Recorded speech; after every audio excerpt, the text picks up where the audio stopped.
सुप्रभात बच्चों, प्यारे बच्चों। आज हम हिंदी व्याकरण के विषय पत्थर लेखन के बारे में पढ़ेंगे। पत्थर लेखन क्या होता है? पत्थर लेखन क्या होता है, इस विषय के बारे में जानकारी प्राप्त करेंगे। तो प्यारे बच्चों, पत्थर क्या होते हैं? पत्थर हम पहले अपने रिश्तेदारों के पास, अपने दोस्तों के पास बहुत ज़्यादा पत्थर लिखते थे। लेकिन आजकल क्या हुआ, सोशल मीडिया से, मोबाइल की वजह से पत्थर लेखन का जो कार्य था वो बिल्कुल ही समाप्त हो चुका है। पत्थर लेखन बस केवल कार्यालयों में प्रयोग किए जाते हैं। तो पहले अपने घरों में भी हम पत्थर लेखन करते थे। अपने रिश्तेदारों के पास अपने सुख दुख के समाचार पत्रों के द्वारा ही भेजते थे। लेकिन आजकल मोबाइल की वजह से पत्थर लेखन घरों में बिल्कुल ही समाप्त हो चुके हैं। पत्थर लेखन केवल कार्यालयों में ही प्रयोग किए जाता है। तो प्यारे बच्चों, पत्थर लेखन के विषय में आज हम पढ़ेंगे। तो वो कितने प्रकार के होते हैं पत्थर, कैसे लिखा जाता है, उनकी भाषा कैसी होती है, उनका लिखने का ढंग कैसा होता है, इन सब के विषय में जानकारी प्राप्त करेंगे। और मुझे आशा है आप इन सब की तरफ ध्यान देंगे और इसमें जो मुख्य बातें आएंगी उसे अपनी नोटबुक में नोट करेंगे और उन्हें याद भी करेंगे। तो प्यारे बच्चे, ध्यान दीजिए। आज का विषय है हमारा पत्थर लेखन। तो ध्यान दीजिए, प्राचीन काल से ही मानव जीवन में पत्थर लेखन का महत्वपूर्ण स्थान रहा है। आज के व्यस्त जीवन में, जबकि इष्ट मित्रों से मिलने के लिए समय का सर्वथा अभाव है, पत्र हमारी विशेष सहायता करते हैं। पत्र हमारे विचारों, भावनाओं, सूचनाओं के आदान प्रदान का सबसे सस्ता, उपयोगी एवं सर्वसुलभ साधन है। सर्वसुलभ साधन मतलब जो सब जगह उपलब्ध हो जाए। पत्र के द्वारा हम घर परिवार, मित्रों, विभिन्न कार्यालयों के अधिकारियों आदि से संपर्क बनाए रख सकते हैं। पत्र लेखन में निम्नलिखित बातों का ध्यान रखना चाहिए। जब हम पत्र लिखते हैं तो हमें इन बातों का ध्यान रखना चाहिए जो आगे बताई गई हैं। ध्यान दीजिए सब बच्चे। पत्र सरल, रोचक एवं प्रभावशाली होना चाहिए। जो पत्र लिखते हैं, हम जो पत्र लिखते हैं उसकी भाषा है ना बिल्कुल सरल होनी चाहिए। जो आगे पढ़ेगा उसको वो बात समझ में आनी चाहिए, रोचक होनी चाहिए और प्रभावशाली होनी चाहिए। नंबर 2 पे क्या है? अनावश्यक विस्तार पत्र को बोझिल बना देता है। अनावश्यक विस्तार मतलब हमें उसके अंदर फालतू की बातें जो गैर जरूरी हैं उनको प्रयोग नहीं करना चाहिए। हमें फालतू की बातें नहीं लिखनी चाहिए। जो विषय है हमारा, जिस विषय के लिए हम पत्र लिख रहे हैं या किसी बात के लिए हम पत्र लिख रहे हैं, तो वो उस विषय से ही संबंधित हो और फालतू की बातें उसके अंदर नहीं लिखनी चाहिए। व्यंग्यात्मक, कृत्रिम या क्लिष्ट भाषा के प्रयोग से बचना चाहिए। मतलब क्या कहा है इसमें कि व्यंग्यात्मक, हमें किसी पे हंसी मजाक की मतलब व्यंग्यात्मक भाषा का प्रयोग नहीं करना चाहिए, ना ही कठिन भाषा का प्रयोग करना चाहिए। हमें आसान से आसान भाषा का प्रयोग करना चाहिए ताकि जो पत्र प्राप्त करने वाला है वो उसे आसानी से समझ सके और जो हम उनसे बात कहना चाहते हैं वो उसके समझ में आ जाए। तो अगला क्या है बच्चों? विचारों की क्रमबद्धता का ध्यान रखना चाहिए कि विचारों की क्रमबद्धता होनी चाहिए। जो विषय हम लिख रहे हैं वो लगातार उसी के विषय में लिखना चाहिए, ना कि बीच में कोई और बात लिख दी, फिर आगे पहले वाली बात लिख दी, फिर बीच में दूसरी बात लिख दी। ऐसे नहीं लिखनी चाहिए। जो विषय हम उसमें लिख रहे हैं, जिस बारे में हम पत्र लिख रहे हैं, उसको उसी ढंग से, सही ढंग से लिखना चाहिए। पत्र का उद्देश्य एवं विषय वस्तु स्पष्ट होनी चाहिए। जो उसका उद्देश्य है, जो उसकी विषय वस्तु है, जिस विषय के बारे में हम लिख रहे हैं वो स्पष्ट और साफ होनी चाहिए। वो समझ में आनी चाहिए आगे वाले व्यक्ति को। पत्र लेखन को अपनी आयु, पद, संबंध और सामर्थ्य का ध्यान रखकर पत्र लिखना चाहिए। बड़ों को आदरपूर्वक, मित्रों को सौहार्द से और छोटों को स्नेहपूर्वक लिखा जाना चाहिए। कि पत्रों की जो भाषा है वो सरल, सहज और भावानुकूल होनी चाहिए। हमें अपने संबंध के अनुसार ही उनसे आदर सूचक शब्दों का प्रयोग करना चाहिए, और जो अपने दोस्त हैं उन्हें सौहार्द भाषा का प्रयोग करना चाहिए, और जो छोटे उन्हें स्नेहपूर्वक भाषा का प्रयोग करना चाहिए। तो अगला देखिए क्या है बच्चों, पत्र के प्रकार। तो क्या आ गया, पत्र के प्रकार। पत्र मूलतः 2 प्रकार के होते हैं। कितने प्रकार के होते हैं बच्चों पत्र? मुख्य रूप से 2 प्रकार के होते हैं। अनौपचारिक पत्र, अनौपचारिक पत्र। तो सबसे पहले हम अनौपचारिक पत्र के बारे में जानते हैं। अनौपचारिक पत्र वो होते हैं जो हम अपने दोस्तों, अपने मित्रों, अपने रिश्तेदारों या अपने जानकारों के पास लिखते हैं, उसे अनौपचारिक पत्र कहते हैं। इसके अंदर औपचारिकताएं का प्रयोग नहीं किया जाता। तो इसके अंदर ये सब अपने रिश्तेदारों, अपनी बहन, भाई, दोस्त, उनके पास जो पत्र लिखे जाते हैं वो अनौपचारिक पत्र होते हैं। और औपचारिक पत्र कौन से होते हैं बच्चों?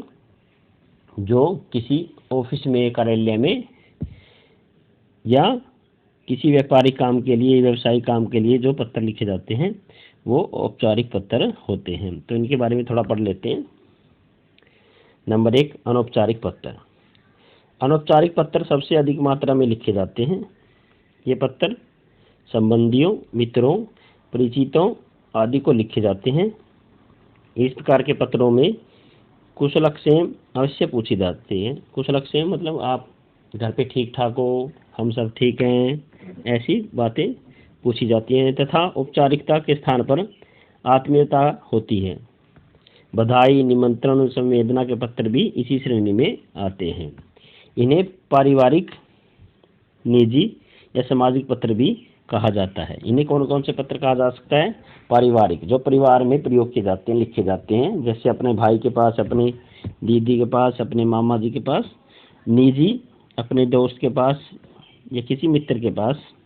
सामाजिक पत्र भी कहा जाता है, जो समाज के लिए प्रयोग किए जाते हैं, जैसे किसी ने सामाजिक कार्यालय काम के लिए, कार्य के लिए जो पत्र लिखे जाते हैं उसे सामाजिक कार्य पत्र भी कहा जाता है। मतलब इन्हें जो अनौपचारिक पत्र होते हैं वो पारिवारिक, निजी और सामाजिक पत्र होते हैं। नंबर 2 पे है औपचारिक पत्र। औपचारिक पत्र बच्चों, ये पत्र उन्हें लिखे जाते हैं जिनसे हमारा निजी संबंध नहीं होता। इनके कई रूप हैं। नंबर 1, प्रार्थना पत्र। प्रधानाचार्य को आवेदन के लिए लिखे जाने वाले पत्र प्रार्थना पत्र। जैसे हम अपने प्रधानाचार्य जी को, हमारे जो प्रिंसिपल है, प्रधानाचार्य जी हैं, उनको लिखते हैं प्रार्थना पत्र। जैसे आप सब बच्चे लिखते हो, मान लो तुम्हें घर पे छुट्टी लेनी है, 1 दिन रहना है, 2 दिन रहना है, या शादी है घर में, तो उनके लिए जो आप प्रधानाचार्य जी को अपने पत्र लिखते हो वो प्रार्थना पत्र होते हैं। मतलब आप उनमें प्रार्थना करते हो कि प्रधानाचार्य जी आप हमें 2 दिन का अवकाश दे दें, हमारे घर में शादी है। तो वो प्रार्थना होती है हमारी, हम प्रार्थना करते हैं हमारे प्रधानाचार्य जी से, हमारे अध्यापक से, तो वो प्रार्थना पत्र होते हैं। व्यावसायिक पत्र, अगला क्या है बच्चों? व्यावसायिक पत्र। औपचारिक पत्र में आगे व्यावसायिक पत्र है। दुकानदारों, व्यापारियों, प्रकाशकों, कंपनियों आदि को लिखे जाते वाले पत्र, जो दुकानदार आपस में प्रयोग करते हैं व्यवसाय के लिए, वो पत्र भी औपचारिक पत्र होते हैं। दुकानदारों का, प्रकाशकों का, कंपनियों आदि को लिखे जाने वाले पत्र, या सामान मंगवाने के लिए कोई पत्र लिखते हैं हम किसी पुस्तकालय, पुस्तक विक्रेता के पास, तो वो सब व्यावसायिक पत्र होते हैं। कार्यालय पत्र। कार्यालयीय पत्र क्या कौन से होते हैं? किसी व्यक्ति की ओर से किसी कार्यालय, विभाग, संस्था, अधिकारी को लिखे गए पत्र, या शासन की ओर से व्यक्ति को लिखे गए पत्र, अथवा किसी शासन विभाग द्वारा दूसरे शासन विभाग को लिखे गए पत्र। जो कार्यालय पत्र होते हैं वो एक कार्यालय से, एक ऑफिस से दूसरे कार्यालय में, ऑफिस में लिखे जाते हैं। ये कार्यालय पत्र होते हैं। इसमें औपचारिकताओं का प्रयोग किया जाता है। अगले पेज पे आगे बच्चों, ये पत्थर नपे तुले तथा स्पष्ट शब्दों में लिखे जाते हैं।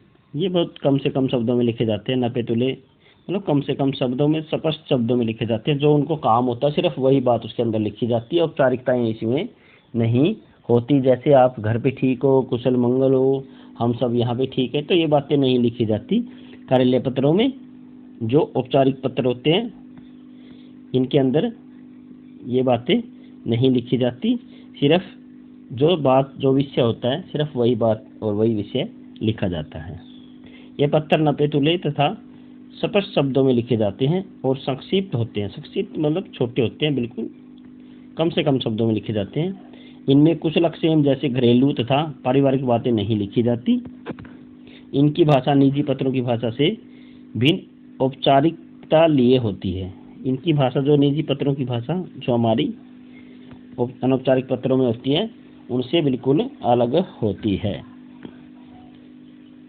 पत्र के अंग, पत्र के अंग कौन से होते हैं बच्चों? देखो ध्यान दीजिए। अनौपचारिक पत्र, पत्र भेजने वाले का पता, तो इसके अंदर क्या क्या बातें लिखी जाती हैं। देखो अनौपचारिक पत्र में क्या क्या लिखा जाता है, जो हम अपने दोस्त मित्र सगे संबंधियों को लिखते हैं। तो पत्र भेजने वाले का पता, जो पत्र लिखता है उसका पता। जैसे हम अपनी बहन को पत्र लिख रहे हैं या अपने भाई को पत्र लिख रहे हैं जो बाहर रहते हैं, तो सबसे पहले हम अपना पता लिखेंगे। पत्र लिखने भेजने वाले का पता, तो हम सबसे पहले अपना पता लिखेंगे, दिनांक लिखेंगे, तारीख लिखेंगे, मतलब संबोधन पत्र प्राप्त करने वाले के पद के अनुसार, जैसे प्रिय दीदी जी, संबोधन लिखेंगे। फिर अभिवादन लिखेंगे, नमस्कार, सादर प्रणाम, तो ऐसे लिखेंगे।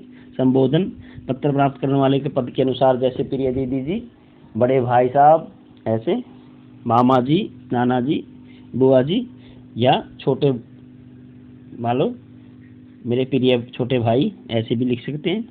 अभिवादन उनको ऐसे लिखेंगे, अगर बड़े हैं तो उनको लिखेंगे नमस्कार, या कोई भी लिख सकते हैं जैसे नमस्कार, सादर प्रणाम।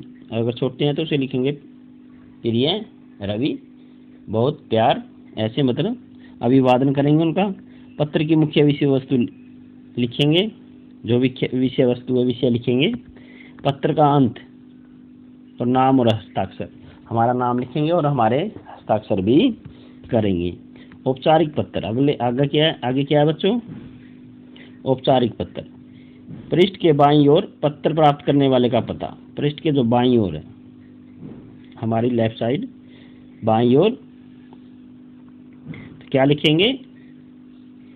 पत्र प्राप्त करने वाले का पता सबसे ऊपर लिखेंगे। पत्र प्राप्त करने वाले का पता, दिनांक लिखेंगे, तारीख लिखेंगे, विषय, पत्र विषय पर लिखा जा रहा है उसका संक्षिप्त निर्देश लिखेंगे।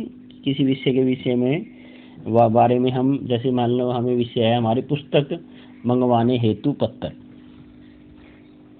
हिंदी विषय की पुस्तक मंगवाने हेतु पत्र, विषय लिख दिया हमने। संबोधन महोदय, मान्यवर, महोदय आदि लिखेंगे। महोदय लिखेंगे, मान्यवर लिखेंगे, मान्यवर, महोदय आदि लिखेंगे। पत्र की मुख्य विषय वस्तु लिखेंगे। पत्र का अंत, अंत में क्या अंत लिखेंगे बिल्कुल। बाईं ओर अपना संबंध निर्देश करते हुए नाम लिखें, अपना संबंध निर्देश करते हुए अपना नाम लिखें, शायद धन्यवाद, धन्यवाद सहित। हस्ताक्षर से पूर्व की शब्दावली, बहुदिए आपका आज्ञाकारी।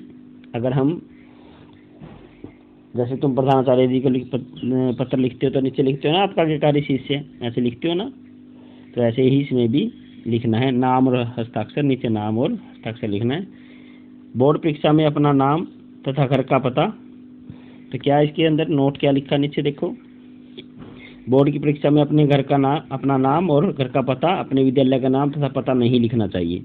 जो बोर्ड की परीक्षा होती है, जैसे 10वीं 12वीं की होती है, या जो BA में जो भी होती हैं परीक्षाएं जो भी आप दोगे, तो उसमें अपने घर का पता,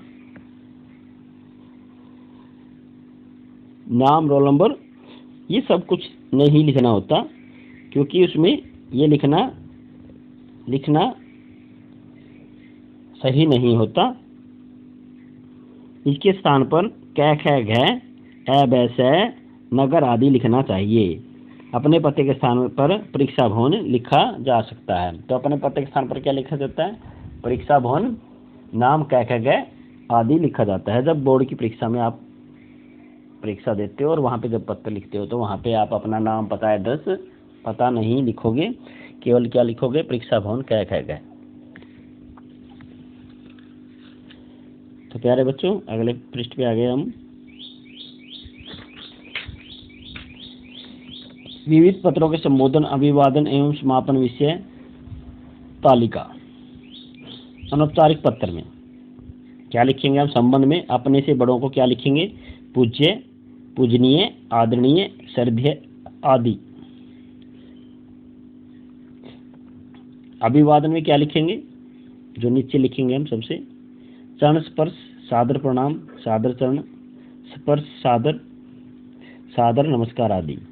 समापन, आपका आज्ञाकारी, पुत्र पौत्र, आपका प्रिय पुत्र पोता, भतीजा भांजा, आपकी प्रिय बेटी आदि। तो सबसे पहले क्या लिखेंगे ऊपर? पूजनीय पिताजी, फिर लिखेंगे सादर प्रणाम, यह चरण स्पर्श, यह सादर चरण स्पर्श या नमस्कार। और सबसे नीचे क्या लिखेंगे जब वो पत्र खत्म होगा? आपका आज्ञाकारी पुत्र, या आपकी आज्ञाकारी पुत्री, या आपका आज्ञाकारी प्रिय पोता, भांजा, भतीजा, जो भी है वो आप लिख सकते हो, जिसकी जो भी आपका संबंध बनता है पत्र लिखने वाले के पास, जिसके पास आप पत्र लिख रहे हो। बराबर वालों को क्या लिखोगे? मित्र, प्रिय बंधु, प्रियवर, मित्रवर, प्रिय सखी आदि। सह प्रेम नमस्ते नमस्कार, तुम्हारा प्रिय मित्र, तुम्हारी प्रिय सखी, तुम्हारा परम मित्र, अभिन्न हृदय, तुम्हारी बहन। अपने से छोटों के लिए क्या लिखोगे बच्चों अनौपचारिक पत्रों में? चिरंजीवी, प्रिय, प्रिय पुत्री, प्रिय बेटा, मेरे प्यारे बेटे, आयुष्मती, आयुष्मान, प्रसन्न रहो, सुखी रहो, सह स्नेह, आशीर्वाद, सह प्रेम, नमस्ते आदि। तुम्हारा शुभेच्छु, शुभेच्छु तुम्हारी शुभ चाहने वाला, शुभ चिंतक, हितैषी पिता, शुभांक्षी, तुम्हारी स्नेहमयी माता आदि। अपरिचित व्यक्ति को क्या लिखोगे? प्रिय महोदय, महोदया, नमस्ते नमस्कार भवदीय। औपचारिक पत्र के अंदर क्या लिखेंगे बच्चों? देखो ध्यान दीजिए, सब अपनी पुस्तक में ध्यान दीजिए। प्रार्थना पत्र, प्रधानाचार्य लिखेंगे, मान्यवर माननीय महोदय, प्रार्थी, आपका कार्य शिष्य, निवेदक, भवदीय, भवदिया आदि। व्यवसायिक पत्र में क्या लिखेंगे? किसी दुकानदार, कंपनी, शाखा प्रबंधक, व्यवस्थापक, संचालक आदि। प्रिय महोदय, श्रीमान महोदय, मान्यवर महोदय। भवदीय आपका विश्वास पत्र, भवदिया नीचे नाम और आपका पूरा पता। कार्यालय पत्र क्या लिखेंगे? अध्यक्ष, निदेशक, अधीक्षक आदि। मान्यवर, आदरणीय, मान्यवर, मान्यवर, माननीय, महोदय, महोदय, श्रीमान जी। भवदीय, विनीत, प्रार्थी, निवेदक आदि। तो प्यारे बच्चों, जो हमने आज पत्र लेखन के विषय में पढ़ा है, ये अध्याय अब पूरा हो चुका है। और मुझे आशा आपने इसमें सब बातें ध्यान से सुनी होंगी और इसकी जो मुख्य बातें हैं उन्हें अपनी नोटबुक में नोट कर लेना है और उन्हें याद भी करना है। तो प्यारे बच्चों, आज के लिए बस इतना ही। आपका दिन शुभ हो।